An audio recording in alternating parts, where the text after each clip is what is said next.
Halo teman-teman semua, Assalamualaikum warahmatullahi wabarakatuh. Perkenalkan, nama saya Rifa Miranda Putri. Saya adalah mahasiswa Politeknik Negeri Medan, jurusan Akuntansi, Prodi Perbankan dan Keuangan, BK1A. Dan pada kesempatan kali ini, saya akan membahas tentang jurnal pembalik dan jurnal koreksi kesalahan pada perusahaan dagang. Sebelumnya tentu kita harus tahu dong teman-teman, apa sih itu perusahaan dagang? Jadi, perusahaan dagang adalah perusahaan yang membeli dan menjual barang dagang tanpa mengubah bentuk dari barang tersebut. Contohnya nih, kita membeli hijab, lalu menjualnya lagi dalam bentuk hijab. Siklus akuntansi pada perusahaan dagang. Pada umumnya, siklus akuntansi pada perusahaan dagang sama dengan perusahaan jasa. Hanya bedanya di perusahaan dagang kita bisa menggunakan jurnal umum atau jurnal khusus, di mana jurnal khusus tersebut adalah sales journal, cash receive journal, purchase journal, cash disbursement journal, dan general journal. Selanjutnya disusul dengan buku besar dan buku besar pembantu utang dan piutang yang berfungsi untuk menjabarkan saldo utang piutang pada buku besar umum.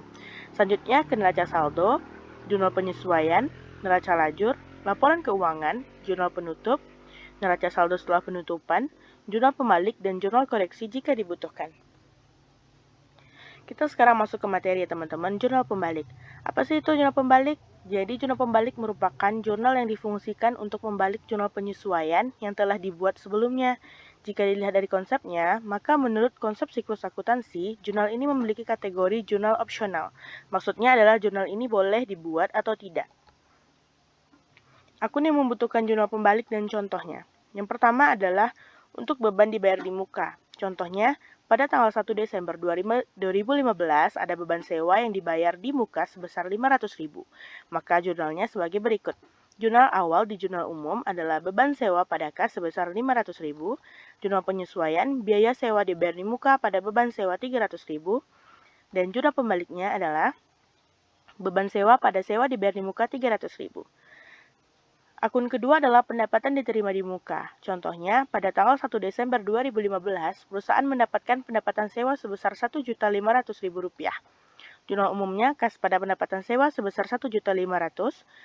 Jurnal penyesuaiannya pendapatan sewa pada sewa diterima di muka Rp1.000.000. Jurnal pembalik sewa diterima di muka Rp1.000.000 pada pendapatan sewa. Akun selanjutnya adalah beban yang belum dibayar. Contohnya sebagai berikut. Dengan jurnal umum, beban gaji pegawai bagian penjualan, beban gaji karyawan bagian kantor pada kas.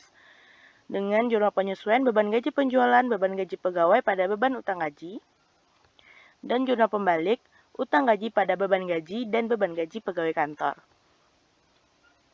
Akun selanjutnya adalah pendapatan yang belum diterima. Contohnya sebagai berikut. Jurnal umum piutang bunga, pendapatan bunga pada 600.000 dan kas pada piutang bunga 600.000. Jurnal pembaliknya kas pada piutang bunga sebesar 600.000. Pemakaian atas perlengkapan bila tercatat sebagai beban. Nah, selanjutnya adalah jurnal koreksi. Jurnal koreksi atau correction entry merupakan jurnal yang dibuat khusus untuk memperbaiki kesalahan. Misalnya, ketika terjadi kesalahan saat mengklarifikasikan akun atau mencatat nilai jurnal, pembetulan ini diperlukan pada semua pekerjaan akuntansi, baik manual atau menggunakan software. Contoh pada transaksi berikut. Ini contoh untuk jurnal pembalik ya teman-teman. Di soal penyesuaiannya, gaji yang belum dibayar sebesar Rp850.000. Untuk jurnal penyesuaiannya itu, salary expense pada salary payable sebesar Rp850.000. Dan untuk jurnal pembaliknya, itu adalah salary payable pada salary expense sebesar Rp850.000. Jadi ayat jurnalnya hanya dibalik ya teman-teman, karena dia jurnal pembalik. Contoh untuk koreksi kesalahan. Contohnya, dibayar beban listrik dan air Rp150.000. Jadi, yang harusnya dicatat, yang seharusnya itu Rp150.000. Karena bagian pencatatan salah mencatat jadi sebesar Rp75.000, maka terjadilah kurang bayar sebesar Rp75.000. Di mana pada buku besar terjadi pencatatan seperti gambar di bawah. Seharusnya saldonya menjadi Rp150.000 sedangkan menjadi Rp75.000 di awal. Jadi kita harus memperbaiki atau mengoreksi kesalahannya sebanyak Rp75.000. Kemudian untuk transaksi pada tanggal 28 dijual tunai barang sebesar Rp450.000 yang dicatat sebesar Rp500.000.